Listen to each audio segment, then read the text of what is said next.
What's up, everybody? Welcome back to the Money Is Show. And today we got two special guests on the show, husband and wife, Chris and Arianne, all the way from sunny Florida. They live right in my main destination vacation spot. And they're here today on the show. And I brought them on because, look, in just under 4 years, they've accumulated 2,000 apartment doors at a very, very young age and just under 4-year mark. I want to figure out how they did that, why they did that. What are they doing now? Do they travel? Do they only buy more apartments? Where do they spend their time? But the unique thing about it is, you'll find out today that she comes from a third world country, and she got to America from a third world country and has built this wealth with her husband. And the coolest part, I think, about the whole entire story is they met on a video game while gaming. That's how they met each other, started dating, got married, and now I've built 2,000 doors of apartments. So we want to figure out how they did it and what they're doing now to help you. On that note, Chris and Arianne, thanks for coming on the show. Awesome. Well, thank you for having us, Andrew. It's our pleasure to be on the show, and you just shared all of our secrets already. Nice. Took all the thunder. Unfortunately, you brought me no sunshine. I know. Yeah, you brought me snow. Pictures. And how long have you guys lived in Florida? 7 years, going on 8 now. Going 8 years. Yeah, where you guys live is literally one of my favorite places. I literally, and then I was just in Seaside, like last month, I think it was. And I took my whole family down to Seaside and that 30A Rosemary area. It's like that's my vacation hub where I can check out. You must have picked the best time because last month was spectacular on the weather. Yeah, no, it was beautiful. We were there, had a wonderful time. I would want to buy a beach house there in like 30A, but they're like $15-20 million for like a not even great house over in Seaside. If you step out a little bit, they get a little bit cheaper, but man, it is a pricey area. So let's talk about what you guys do here. I'm intrigued first about how you guys met on a video game. Because were you living in America at the time? No. So no, I was actually born in the Philippines and I moved to New Zealand when I was 16-ish. Okay. And then that's when we met. Well, that's when we were playing the same video game together. Okay. I was in Florida at the time. She was playing from New Zealand. All right, so you're from Florida. Pretty much, you were in New Zealand. Yes. And then you guys were playing this video game that's more of an active video game where you have different live, if you will. It's cooperative, competitive kind of. And you guys met on a video game. How did you when did you actually first see each other? Because when you play a video game, isn't it just like a little figurine or whatever? Yeah. Avatar. Yeah, Avatar. That's what I was looking for. So we were in the same guild in the game, so we were actually talking to each other. Guild the team. Yeah, we were okay, on the same team. Thank you. Team. So we had voice chats, and then when we, started dating in the game, we had Skype. Okay, so did you guys start dating, talking before you actually saw each other? Started with text, then went to voice because that was the thing at the time, and then Skype was the only video. Zoom didn't exist, so we had Skype conversations. Wow. How long did you guys digitally date before you actually physically met each other? About 6 months. About 6 months, and then did he fly to New Zealand or did you fly to? So I actually flew here first. You flew to Florida first. Yes. Wow, so cool. Okay, so you guys, let's speed the story up. You guys get married, you move here. Mm-hmm. Wait, do you still video game now? A little bit, not as much. Things that we can put down, because the games we were playing were lifelong investment kind of games. Lifelong investment video games. The gamers will understand, but you put a lot of time into these little characters. I have, you guys know I'm friends with Space Station and they're professional gamers, and I'm very intrigued by the current gaming world. Mm-hmm. I'm terrified to start playing because I have an addictive personality. And I just feel like if I start playing, I'm gonna be that guy that's 3 o'clock in the morning and still video gaming, and I'm gonna lose a lot of my work time, it can happen. Production time, because they look so fun now. They are. Freaking real life crazy stuff about the gaming world. We funded our long distance relationship from the game. Yeah, because gaming now, for those that don't understand, gaming now, especially even now, further from where you were, but there's actually money involved in gaming now. Yeah. There's a cool one now that we were talking about NFTs, where gaming world is moving to NFTs, and you can buy pieces of digital land inside of video games, and if people need to cross it, they have to pay you because that's your digital. Yes, a toll, and they have to pay you to get across because you help sponsor the launch of the video game or something. It's some cool stuff. Yeah, but it's a different video game world than I was playing when it was Mario Brothers and it's just yourself. Now it's an actual community, It is. investment, money. Yes. And A place of course, where you can meet your spouse. a dating app. I mean, it has the whole thing in it, inside of it now. So on that note, I want to get to the investing side because I am intrigued. I've been investing a very long time in real estate. I started when I was 20 years old, bought my first house. How old are you right now, Chris? 32. Okay, I'm not gonna ask your age, but 32. So I started when I was 20 years old, bought my first fix and flip. I'm 38 now and done a ton of real estate. And somehow you guys got 2,000 apartments, which I never got to that point. 2,000 apartment doors in like 3.5 years. Okay, what? How did you do it? That's insane. Like, it's mind blowing. And you're video gamers. I will leave my question to Chris. How did you? Okay, So let's back up for the audience. How did you get started in real estate? Yeah. So very first property was not an apartment building. We bought a single family home, as a townhouse, $55,000 in December of 2015. In Florida. In Florida, yeah. Okay. And we moved in. We were our first tenants. Okay. And then we did the same thing again. We used that method worked. We were our first tenants. We were paying rent. We bought another one that people were paying rent, and we slowly worked through that. It wasn't until 2018 that we bought our first apartment building. So you bought your first rental in 2015, and you were your first tenants. Yes. And then you kept buying single family rentals, et cetera, and up until 2018. So you 3 years in single family homes, buying and selling some and renting and so forth for 3 years. And then in 2018, you made the move into multifamily. Right. Now, before you keep going on this road, I want to take a step back because I think there's a teaching point here, because I've heard you say it now 3 times, and I think it's a teaching point, which I know also is part of what you're passionate about, is the education, the Wealth Gym that you guys own. That's Wealth Gym, like gym growing muscles, right? But I wonder if this is one of the teaching points in Wealth Gym, because I've heard you say it 3 times now, and it's very unique. You say, we bought our first house, and we were the first tenants. Yes. Why do you say that? Because most people say we bought our house as our primary residence and it was our home. You always keep saying, 3rd time I heard you say it, that you were the first tenant. Yeah, so we bought it with investment property numbers. So yes, we were living in it, but the numbers had to work as if we were paying rent, and we were paying rent prior to that, right? Right. We just, now that money is now paying rent to us. So we're saving that money, but it's an income thing. But the point was that we purchased it as a rental numbers. Like, so Okay. it had So- to make sense as a rental. So you bought it not as, hey, this is a Dream beautiful home. home that No. we want to live in. You bought it and said, as an investment property, if we are the tenants paying market value rent, does this Makes sense. house make sense Right. on numbers? I'm assuming you're talking about like cap rate and so forth is what you were looking at that time. Cash flow and all the stuff here. Yeah. So it had to make sense that after all the expenses, we were still making money. Okay. It's an investment property. Let me ask you this on this point, because obviously you hear a lot about people saying, Kiyosaki said it for years, that your personal residence is not an asset, it's a liability, because you're the ones paying that bill every month. Is that kind of where, when you're saying we were the first tenants, is that part of what you're talking about there? It's right, because it's a different mindset, right? So most people look at their homes, they're like their dream home. This is, you're literally paying money into it, right? Yeah. But your purpose for buying this property was an investment property. It's no longer a liability like the luxury home that you're buying. Yeah. This is an investment property. We just happen to be here for right now. Right, We're right. going to leave, and it still has to make sense. And it's still going to be a rental property when you leave. Yeah. Okay, so you guys do this for 3 years, buying and selling homes. Are you guys working jobs at that time? We Yes. were, yeah. So at the time, I was a speech language pathologist in the beginning, and Okay. then Chris was a software developer, Software developer and a speech language pathologist. So I language. worked with people who had strokes, Okay. and then they would have like TBI strokes, and we would help them get back their speech. Speech pretty back. much. Okay. So you guys are working 2 full-time jobs Yeah, while full-time jobs. you're Doing starting this your on real estate nights and career. weekends, yeah. What made you go from software and say, hey, let's go buy a house, a rental property? Why did you go buy? What made you do that? Yeah.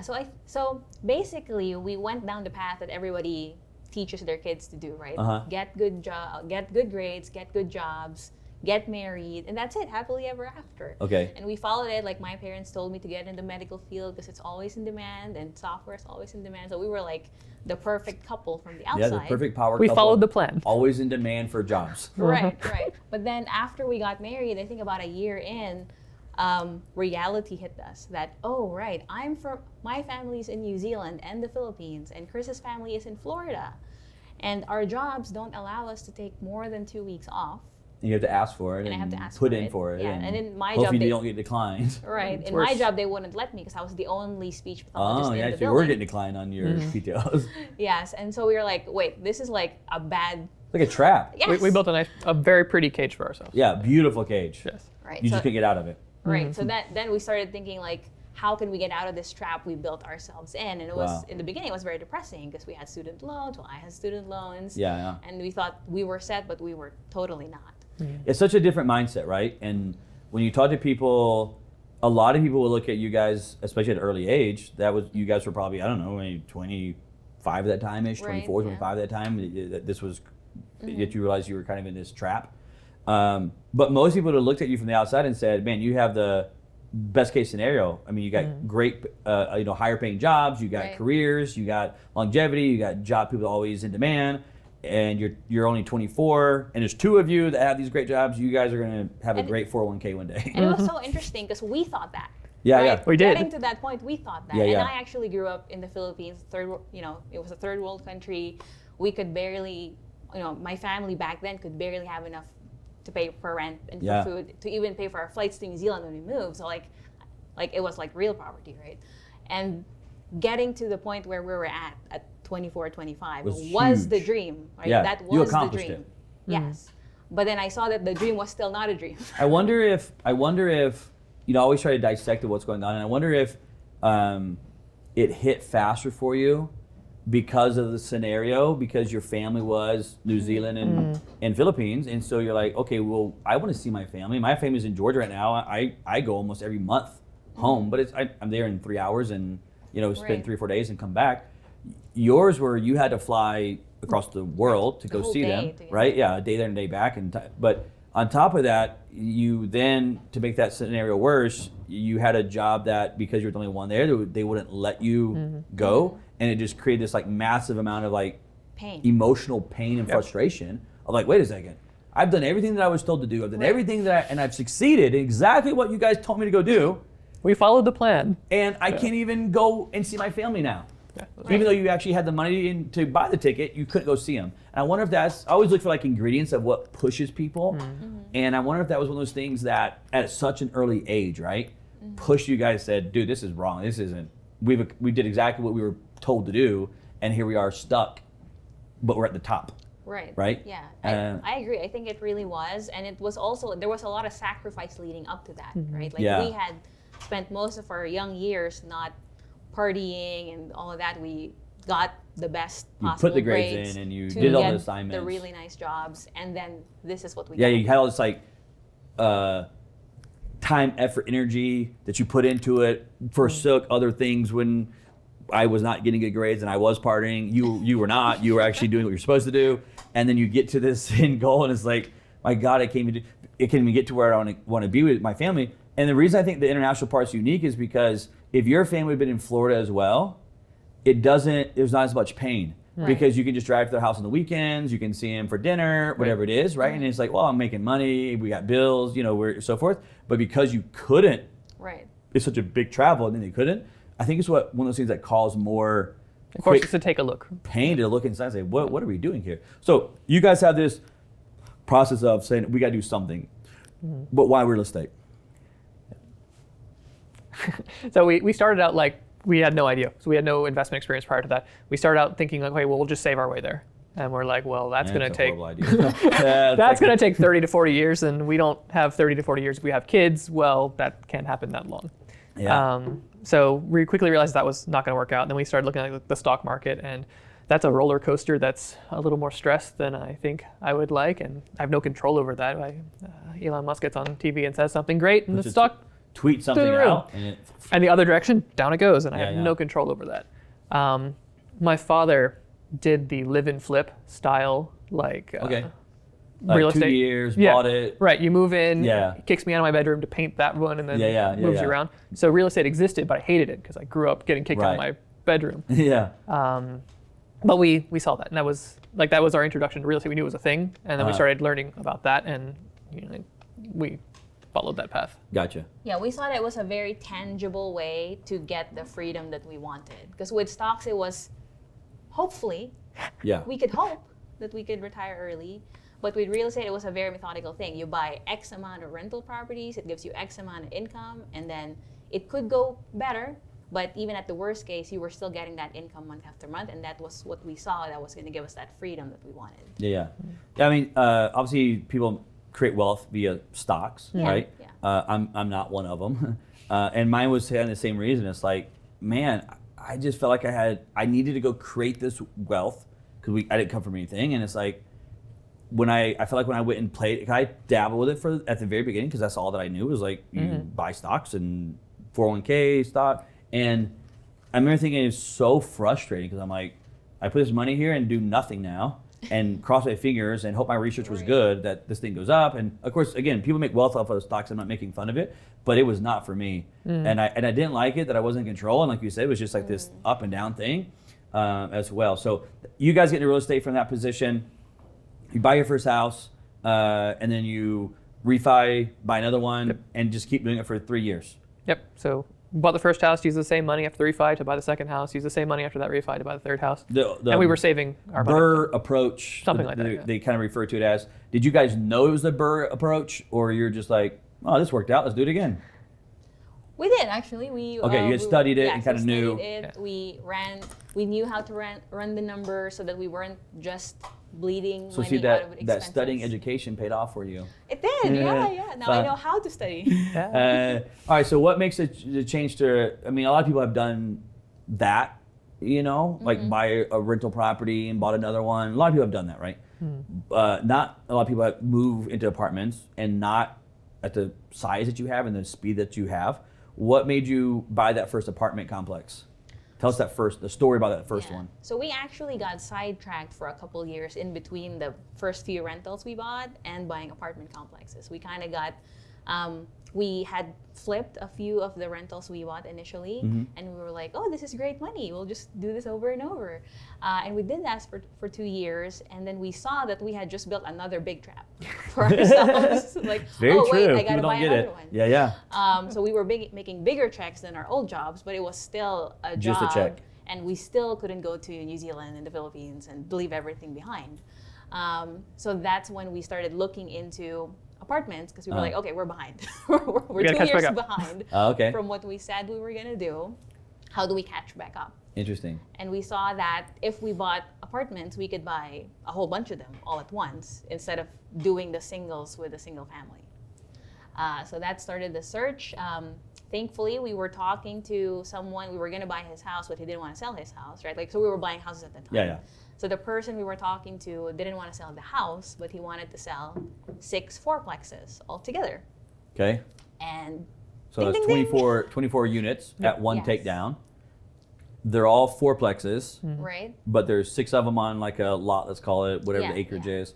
So it's like a miniature apartment complex almost, right? Yes. And they're 4 units, so that means they're non-commercial, right? Not yet, yeah. They're 1 to 4 units, and so they're on that category, the residential side. But there's 24 of them. So did you, on the financial side, this had to be probably your biggest purchase to date on the investment side at that time?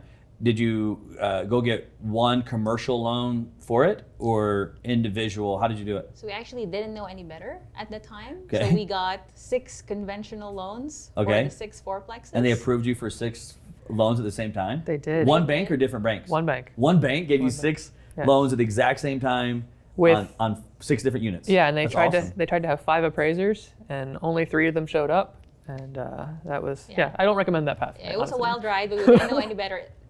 In hindsight, we should have just gotten a commercial loan. It would have been a lot less stressful and more streamlined. But that's what we knew at the time. Thankfully, we had a good broker on the residential side that got us approved because he could use the leases from the tenants at the time to qualify us for the income. For the income. Yeah, the DTI process. So yes, so that's the first one you brought that's a very unique one because I mean I know like looking back like we just got a commercial loan for it, but when you are first getting into it, you just think residential loans, you don't know enough about commercial. It is a unique one that it was 6 4 units at the same time on the same property. Because a lot of times people buy a 4 units just with 1 4 unit, and but you took down 6, which was like an apartment, but you used the residential kind of strategy to do it, which at that time was all you knew, Yeah, and it what we do. freaking worked at it. Do you guys still own that apartment today? We do. Yeah. You still own it? Do you still have the same 6 loans, or do you refi out of that one? We're in the process of refining out now. Refining out of it now? Yes. So that was 2018 that you bought that first one. 2021, you still own that very first one apartment you sold, that you own. Out of all the apartments that you bought, have you sold any more of them, or did you keep all the apartments? So we prefer to keep them as long as possible. Again, we got distracted flipping houses, and those are very transactional. If you stop flipping, you stop making money. Yeah. So when we went into the apartment space, we didn't want to do that again. So we do try to. We don't really follow the standard syndication model where sell every 5 to 7 years. We try to hold them 15, 20 years. On the apartment side. So the goal is to refinance all the capital out. So we Okay. still have no money left in the deal, but we're still cash flowing in the long term. Right. And you've been doing that for the last 3 years on this apartment side. Any more fix and flips in between there, or did you guys stop the fix and flips? We started of houses. Yeah. So we this year is probably our last year doing fix and flips. We still have a few. We'll probably finish at 20 this year. Okay. 20 or 30, and then Yeah, we're get gonna out just of that, focus man. on multifamily. It's such a time suck, too. It sucks, It yeah. is, It's it a is. really don't like it. time suck. Yeah. So the last question I want to ask you on this on the apartment side is, that's just an insane amount of growth. Like for a lot of people, you guys have to know this, right? To go from 2018, no apartments, 2021, 2,000 doors. That's an insane amount of growth. That's like, what is it, 700 doors at a time, a year or something. What made you grow so fast? How did that happen that you were able to grow so quick? Yep. So the first one proved the concept to us. The first one was all our money. We didn't raise any money for it. It was just us. Like we saw that this was a possibility, but we needed to see it was real. We risk our money before we risk other people's.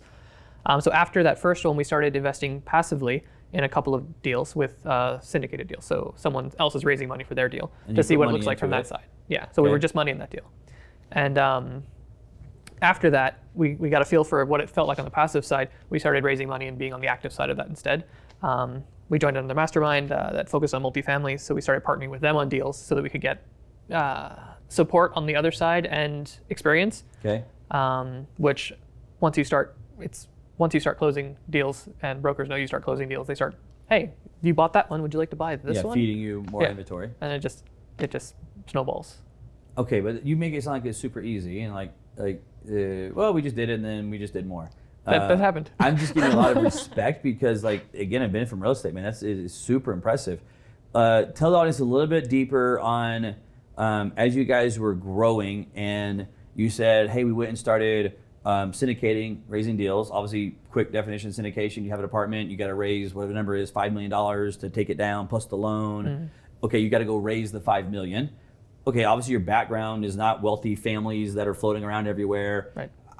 Talk to me about raising that capital and that kind of first deal. How did you guys say, okay, let's just go ask people for money and raise money? Where did you go to find the people? So we did come from getting sidetracked in the flipping world. So we were flipping a bunch of houses. We have a bunch of real estate related friends. So the concept of buying an apartment building is already kind of In similar their to head. them. Yeah. They all want to do it. We don't have to sell them on the real estate piece of it. They already Yeah. bought into the real estate Kool-Aid. But they saw how we built that business, and that track record Of gave them flipping. faith in us Okay, I see. as people. Because when you're buying into a see. syndicated deal, you're really trusting the sponsor. For sure. Yeah. So that was That makes sense because you had the track history of flipping houses and wholesaling and rentals in that SFR world. You guys kind of tapped back into it and said, "Hey, we're going to buy this one. Do you want to be a LP inside of it, if you will?" And you kind of tap back into all those connections, friends, appraisers, lenders, and I mean, there's so many people, right? People Title who already companies and knew, that like, you and work trust us with. already. Yeah. And that's where you went into. But the word you used is important. When you explained that, you were like, you out and asked for a bunch of money, and we didn't. We had an opportunity that we allowed people to join. Yeah. And I think that mindset, that small mindset tweak, when you go to people not asking them for money, but offering them a chance to make more money than they're making now, it's much easier to have that conversation. Yeah, that's actually a dynamic point you're making there, because a lot of times when people get started in raising capital, which I've raised capital before, a lot of times when people get started in it, they ask me those questions, and it's like, I just asked you, how do you raise capital? And they get so overwhelmed by, but how am I going to ask this person for money? How am I going to say, hey, so give me $250,000 and then we're going to pay out this? And you hit the nail on the head, man. I'm not ever going to ask for money. I'm going to show you the opportunity that we have that's available, and you can join in or join out. But I'm going to present you an opportunity, and you can say yes, no, or ask me 1,000 questions because I know all the answers because I've done my homework on it. And if they say no, it's really irrelevant to me. Like, great, cool. And I'm not trying to like close them and say, well, have you thought about this and this? It's like, okay, well, I'll go to the next person because other people want to do it. That's a great point you made there, Chris. Okay, so you guys are on 2,000 doors right now. Are you going to keep going? More doors? Yep, we're going to keep going. Are you going to close out any more? We're at the end of October. Any more closes this year? Yeah, we should this week, have actually. Another 400 units before the end of this year. 400 more units? Yeah. In the next 90 days that you guys are going to close out on? Yes. 88 this week 88 this week? in Montgomery. I should just give you my money. Just take my money. Just take all my money and just go do it. Yeah. Well, we're going to buy it, so if you want to come. Yeah. Either way, we're buying it. Yeah. Wow, 400 more. And what states are you in now? Oh, a lot of states. So we are in Georgia, Texas, Florida, Arkansas, a couple in Ohio, mostly southeast. So we have the Ohio ones are kind of oddballs, but mostly in the southeast. Southeast side? Yeah. Alabama, which is close to the Destin area, so it's Just right on the border there. And I keep saying last question, just so intrigued by you guys. When you buy them, you syndicate them with investors that come in and put money for the down payment.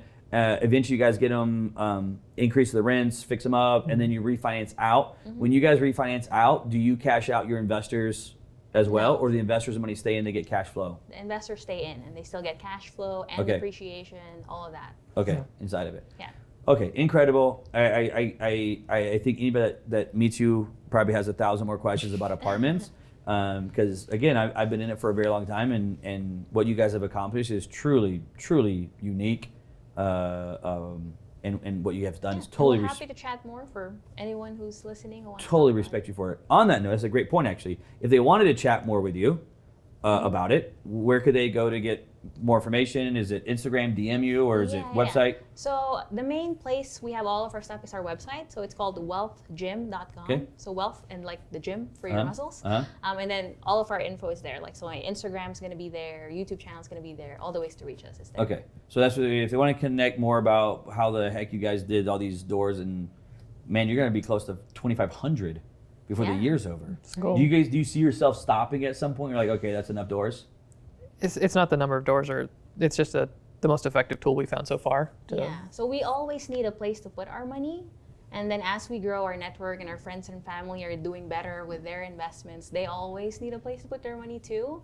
So it's kind of like we always will buy some more. And then we're selling a few. So we are selling a couple, 200 to 300 units this year also. So that's going to kind of go back into. You know, one thing, I'm going to say this. You haven't heard me say this before. This is the last thing I'm going to say.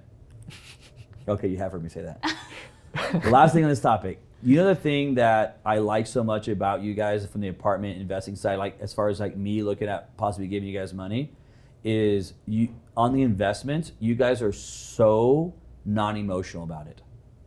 The investment. Like, I don't mean raising the money. I mean, the deal is the deal. It works or it doesn't work. The numbers are there or the numbers are not there. Right. I don't feel like you guys are trying to force a deal to work. It's just very, because I know your background is in software development, kind of engineering side, and it just seems like it's very, you've kind of used that brain set that software developers have, super talented, and applied it to multifamily, and it's just like, yes or no, yes or no, yes, no, yes, no, okay, move next one. There's just like non-emotional on the deal side of it. Right. And from a potential investor, it's very reassuring and like calming about it. There's no like hype that I feel that you guys are trying to push, you know what I mean? Yeah, because it has to work on the numbers level for us to even look at it. We usually submit 50 offers before we get one that works. Wow. So it takes a long time. Okay, so here's what I really want to talk to you about, which is actually Wealth Gym. Because I love when people have accomplished what you guys have accomplished at such a freaking young age, which is incredible. Because I would say at 2,000 doors, that provides you enough financial independence that you guys can not have to work, don't have to flip houses, don't have to buy another 400 doors. You can come and go. Obviously, you don't have jobs that you're working for someone else anymore, right? You have complete freedom to come and go and do and pay for everything that you need, right?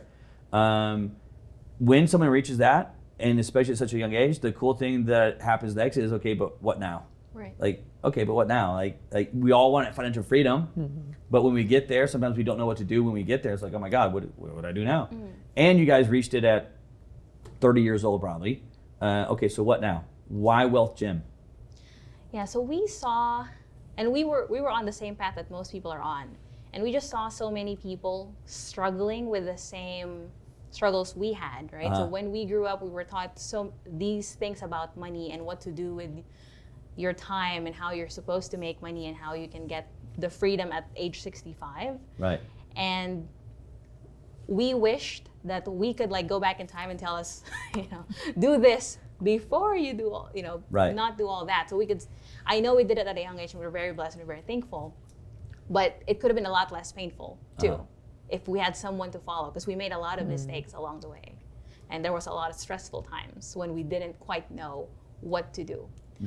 So that's why we started Wealth Gym. We just wanted to share the knowledge we've acquired over the last 7 or so years with other people so that they can get to that freedom faster than we did. Totally get it.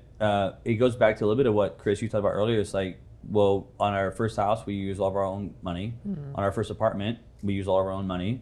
And you guys had this like theme of, let me go prove it myself first. And then if I can prove it out for you, again, kind of goes back to the engineering side. If I can prove it out that this works, okay, I can come back and show you. And this is how it worked. This is how it works. Yeah. I can tell you because I literally just went and did it, and this is exactly how it works, right? And you create like a process, of course, big word in engineers' lives, right? Processes. So it's kind of like a theme that you guys have. But here's what I want to clarify. I know you guys are doing multifamily, and so forth, right? But I know the real estate, but multifamily. Is Wealth Gym like a multifamily education, and that's what you guys are teaching is how to go do multifamily units? Or is Wealth Gym more about here's how money and finances work across the board? Yeah, so it's the second one. Okay. Right? So because as we've done all of this, we saw that really our superpower, like the reason we got here was not because we did multifamily, because there's other people doing that and are still not financially free. Right. The reason we got to a point we're at now where we have the financial freedom is because we first did not know how money worked. And then we learned from a lot of smart people and made our own mistakes. And then from that's how we created the wealth, right? So that's more what we teach. And yes, we do teach about how to invest in multifamily, but it's more like a means to an ends. What we really try to get people to is the ends of that. Everybody says they do whatever to get financial freedom. Right. But I feel like people jump from means to means to means to means and never get to the ends. Yep, 100%. This is where, and I hope I don't take your word here. So if I take your word for the money is, I'm sorry.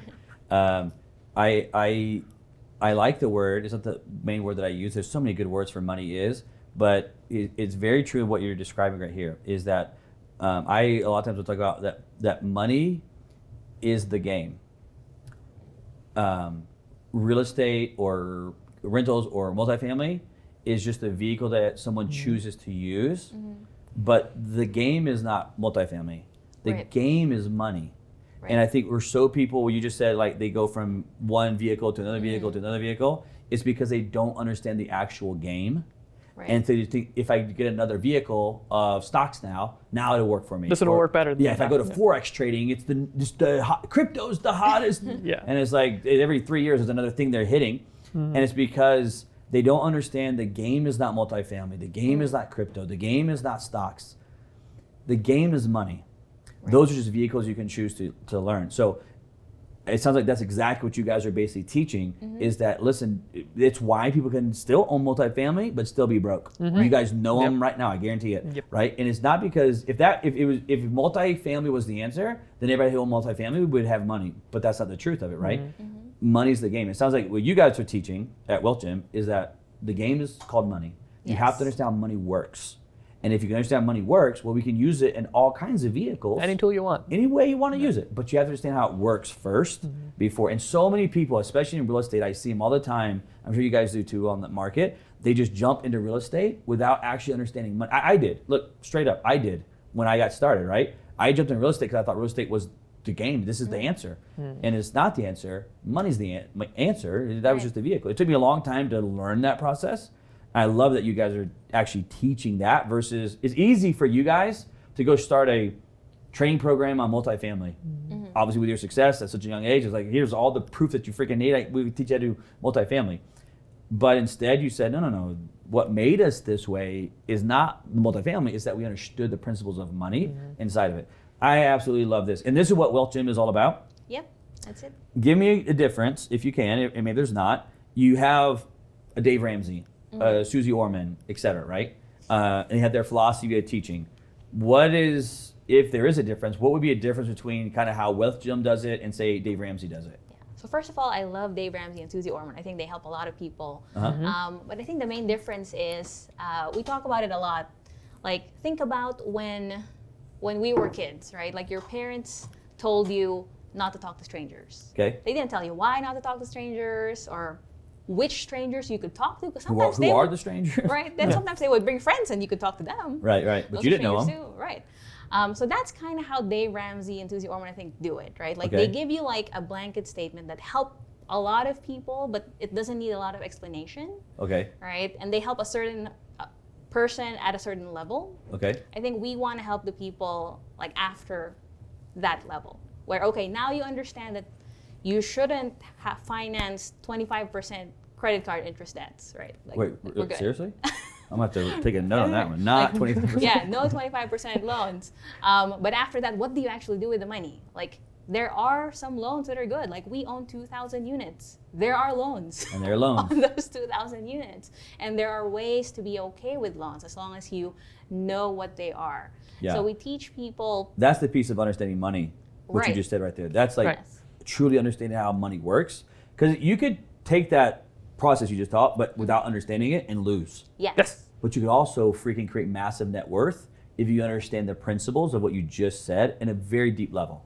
Right. So loans really just magnify your results. Yeah. Right. So Yeah. if you magnify the bad results from 25% credit card debts, it's going to be really bad. Right. Or if you magnify results in buying apartment buildings, it can be really good. Right. So we talk about a lot of the things that we were taught as kids that might not even kids, but like even as adults, that's now obsolete. So for example, a lot of people got taught to pay off their house, right? Like when you get Your a job, personal property or whatever. right, pay off Okay. your personal house. Like put your money in a 401k and then after that pay off your house so you don't have a payment. Okay. And that worked really well 20 years ago when interest rates were 16% for your personal house. Right. Unfortunately, that saying kept going on and on and on until now, but now interest rates are 2.5%. So for a lot of people, paying off a 2.5% note is not good when they could maybe invest that in something that gets them, I don't know, 7, 8, 10%, whatever investment vehicle they have. Definitely more than 2.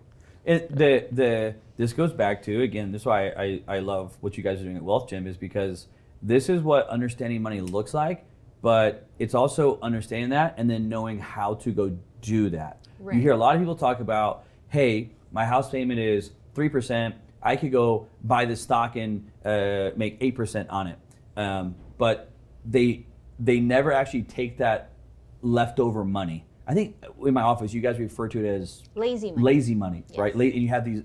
Did you guys create a software that kind of helps define and helps people walk through it? Yes. So Chris actually made a software where people plug in their numbers and it shows them where their lazy money is. Right. Then it even shows them that if they invested that lazy money, how much passive income they could have Oh per wow! month. It takes you to the next step, and this is why I'm Right. saying. This is why you guys are so good, because you hear people say all the time, "Oh, my house is 3%. I could go buy 8% stock or mutual funds, whatever." Right? But normally, what happens is they go buy the house for 3%, but then never actually invest the other money into anything. So they just talked about this thing, and part of it is exactly what the software I think is doing. You guys can tell me if this is what it's doing. It's helping identify, hey, listen, if you buy the house, that's going to cost you X, the 3%. Therefore, you should have Y left over. This is money. The exact amount is, in this person's example on the software, maybe it's $315. Okay, now it becomes, what do you do with the $315? We've identified what that money is. Lazy, I think is what you refer to it. And now it's, okay, where do you put it? And what would that make you if you put it there? Because then as a person, you can see and say, oh, That's worth it. okay, well that makes sense for me. Yeah. I should take the 315 and put it here, and I will actually do that 3%, 8% thing I was just talking about. Right. You'd actually do it. Most people that say that never actually do it. Never actually do it. But they talk about it. Right. So in your software, and I have not seen it, in your software, is that kind of what it's helping people do? Identify where that lazy money is that's not there, and then where if they put it X, here's what it should make them in return. Yes. So Wow, that's cool. So it allows them to see what it could be, which I think gives people Hope, direction, vision, Yeah. And I think into it. And that's why we started it, right? Like I think the difference between Susie Orman, David Ramsey too, like they kind of stop at a point. Sure. They stop. The teaching stops at you're not going to be a train wreck. Right. You will have a retirement. Right. But we want to take people to the next level where you can retire in your 30s Right. or whenever you're starting, a few years after you start. Right. That's possible, but I don't think people know it's possible. And so we're trying to show them, like with their own numbers, how it's possible so they can get there. And then they can have the rest of their lives to live. Yeah. I got 2 things on that. So again, separating from the other kind of financial educators out there, there's a lot of shortcuts. Basically, they're teaching you a shortcut to keep you safe, right? Okay. It's much easier to teach someone debt is bad than the nuance of which kind of debt is bad, when debt is bad, how debt is bad, how debt can be good, right? It's you tell your kid not to play with knives because they're sharp and they can hurt themselves. But if they're ever going to cook a meal for themselves, they're going to have to learn to use a knife at some point, right? That's the big difference there. The second thing that I was going to talk about is now gone. So Stay on we'll that go point, back. and then maybe to come back to you for a second. So on it, I've never thought about that angle that you just mentioned there, which is it is easier as a teacher to just say debt is bad. Because I just said it in like 5 statements, right? Right, yes. And so it's super Easy easy. to And then it's remember. like, okay, we're just going to make debt the enemy of all things. Yeah. And we'll just crucify debt every time we get any time near it. Because it And- keeps people safe. Yeah, Right. and it puts them in a box and keeps them safe. You guys are extremely polite and politically correct and very smooth when you talk about Dave Ramsey and Suze Orman, and I'm probably not. And there are pieces of it that I do agree with, but I also think there's this side of it that it's like it's one thing to teach something, but you have to ask the question: are you also hurting people in the teaching that's there, right? And I know I know on the other side of it, again, I'm not saying it's bad. I'm saying I know there's a lot of people that have found success in Dave Ramsey's methodologies, but then you'd have to define what success is Yeah. Right. and what it means to that person. And if success is working a job for the next 40 years, I'm out. Like I don't care. I have no debt. I'm out. I'm out. That's the worst possible scenario for me. But there are other people that fits their DNA and who they are, and so that side of it I agree with. But I do think it also kind of hurts future trainings, because think about it from this side. Think about what you will train your children about money. Think about the principles you'll teach your next generation and the next generation and so forth. And then think about what, on the other side, what they're going to teach. Okay, and I had one of my best friends growing up, his dad was a huge, like all in Dave Ramsey. And as my buddy got a car at 16, or we were in college when this happened, and we were in Chicago, freezing temperatures, and it became where frugality was so important to him that nothing else mattered in life, right? And we were in Chicago, dead of winter, snow everywhere. We were driving, actually to church is literally where we were driving. We get in this little Jeep that he had, and he refused to turn the heat on in the car. And we're all, the 4 of us are in this Jeep just freezing, and like a Jeep Cherokee thing. And I'm like, dude, turn the heat on. He's like, no, it'll burn too much gas. Everybody just breathe, literally, I'm not kidding you. He said, everybody just breathe out loud because your body temperature will heat the car up eventually. That was his concept and it was all driven. He didn't study Dave Ramsey, but his father did. And it was pounding in his head so much about not spending any money on anything that we had to heat up his car with our breath. I'm not kidding you. And that's the principles that were passed down, though. You know what I mean? Yeah. Next Versus generation. think about what you'll be passing down. All right, what was the second? I remembered it. Yeah, so it's actually along the same line.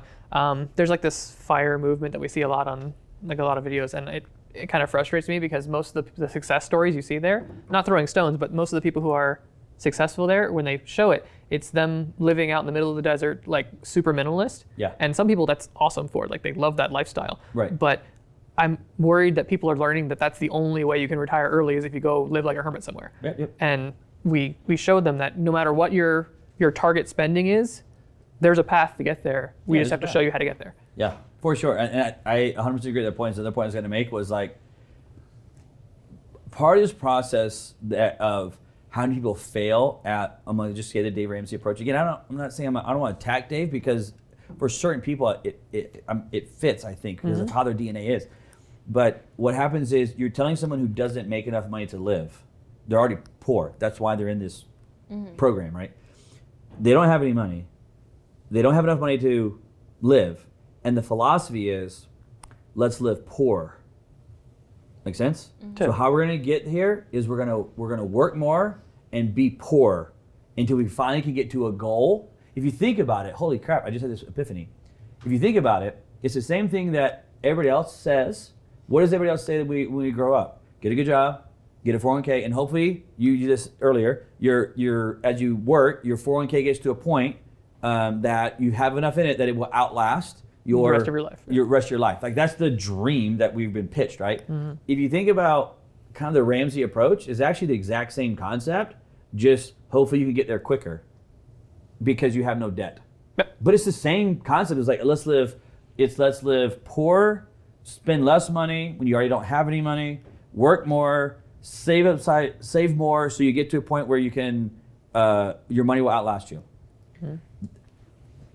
Everything about that philosophy I'm against, like, I think, to my bone. I really actually think it's okay to a point. It's just like you said, after they get to the point where they're not train wrecks with their money, they have to learn they Agreed. have to learn the real game. And that's where they go to Wealth Gym. Yes, That's pretty much. where they go to Wealth Gym. That's the plan. Yeah. Do you guys have like education pieces, videos? I have not been there. Do you guys have Yes. trainings and stuff on the site? Yeah, so we have a lot of free educational videos, and then we also have some programs they can enroll in if they want more information. Can they play with the software on the site while they're there? Is any of that on the site? They'll see some screenshots of it until they enroll in one of the programs. Yeah. So Okay. it's in the membership, the They software. can see it. But we're working on that. Last question on the Wealth Gym. What's your kind of big vision goal for it? Like, what do you see doing with it?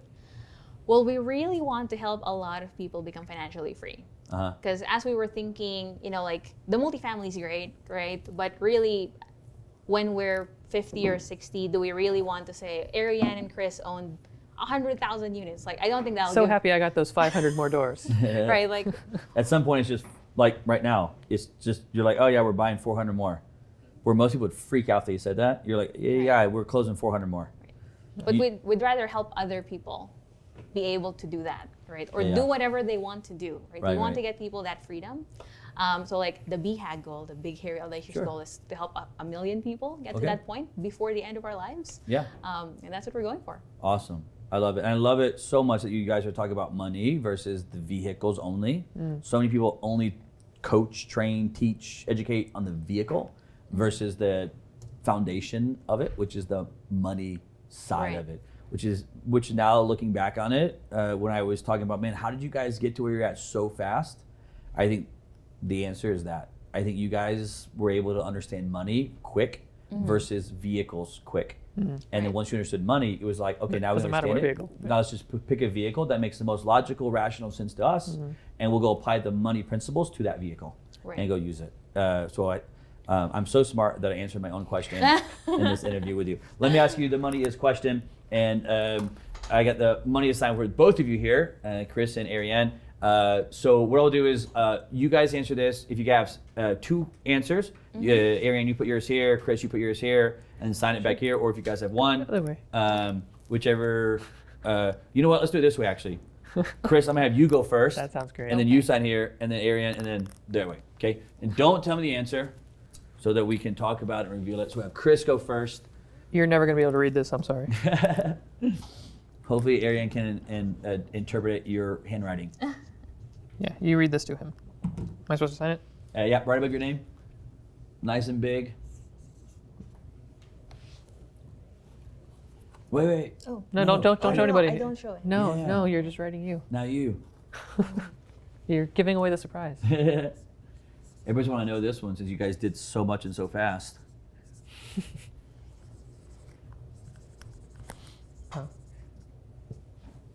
You ready? Mm-hmm. All right, let me see now.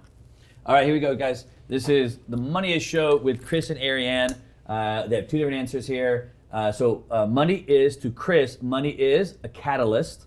Money is a catalyst. And to Arianne, I did say your word. You did. Money is a game. Or actually, I'm sorry, the game. You made it the game. It wasn't the game before, but now it is the game. The game, which is very, very, very accurate. So money is a catalyst, and money is the game. Let me see that marker real quick. I'm gonna put a plus sign here. Okay, Chris, I want you to go first. You chose the word catalyst. Why is money a catalyst to you? What does that mean? Yep, so in college I was actually a chemistry major for a while, which is a little awkward, but chemistry, a catalyst isn't part of the reaction. It just helps facilitate the reaction. So the catalyst doesn't really, it doesn't do anything, it just makes something else happen. Okay. And that's how money is wow. to me. It's not the thing, it just allows you to do whatever is actually important.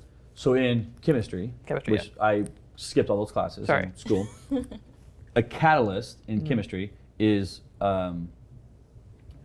what allows the actual thing to so like grow or do or whatever it is. Two chemicals reacting, some of them won't react unless you put something in between that makes it easier. Okay. That's what money is. Yeah. It doesn't get consumed. It's still there at the end. You do this thing and you still got the money back. Right. Like you don't lose it in the process. This is probably the most scientific answer Yes. I've ever had on the show. It's very Normally, profound. a lot of times it's historical type stuff or philanthropic stuff. This is like scientific, so I'm kind of geeking out on it because it's a catalyst from a chemistry standpoint. You asked an engineer what they wanted. Dead on accurate. No, it's very, very accurate answer. I actually really, really like that one. Okay, and Arianne, yours is.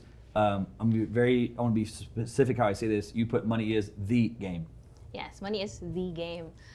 So we obviously love games, right? We met in a game. Gaming. Yes. So games are very near and dear to our heart, and the reason I think it's the game is really it's what it is, right? I could do anything else, and if I don't master the game of money, I probably will still be poor, and I probably won't be financially free because we see it all the time with all the people. Yeah. So. Yeah, money in gaming, I think it's one of the best answers in a general perspective of what money is. I talked about it earlier in the show, but money is the game, and one reason I like it is because a game has rules to it. Mm-hmm. In any game you want to go play, you want to play Monopoly, there's rules to it. You want to play chess, there's rules to it, right? And this piece does this, and this does this, and if you do this, this happens, and there's a winner and there's a loser in games. Now, in today's society, not so much, but in real gaming, there's a winner and there's a loser, and there's a competition inside of it. And I think the game of money, if you understand board games of Monopoly, you can apply the concept of, okay, well, in Monopoly, there's rules. Mm-hmm. For me to win, I have to understand the rules. And in money, there's rules. Right. There's principles. And you have to understand those rules and principles and not just go by an apartment complex. Mm-hmm. Again, this is why I love Wealth Gym, because if you'll teach people the rules of the game of money, they can go apply it anywhere they want to go apply it. Stocks, anywhere they want to. It's the rule and the principles of that game. And when you don't play by the rules of the game, you'll lose. It's very simple. It's very straightforward, right? Take Monopoly. We all understand it. What happens in Monopoly if you're playing Monopoly and the three of us are playing Monopoly and so forth, and someone else comes up, Bruce McCamer guy, he jumps in the game, and we're all going around the board this way, and he all of a sudden just wants to go to any location that he wants to and move his piece. So I'm going to go here instead. You rolled a 6, I'm going to go over here. It's a 19, and I'm going to take that spot.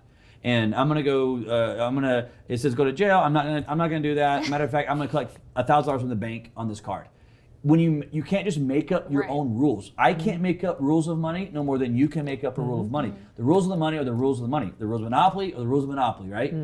If you don't like Monopoly, then go create your own game.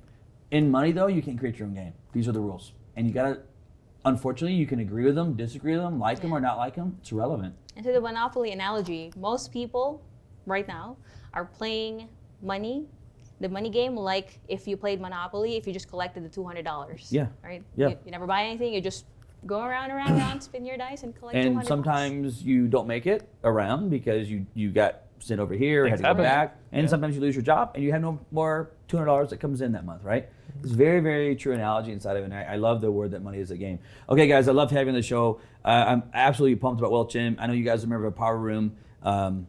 So you know, since I've known you guys, which has been, I met you guys maybe 7 months ago. Yeah. You guys are always just every time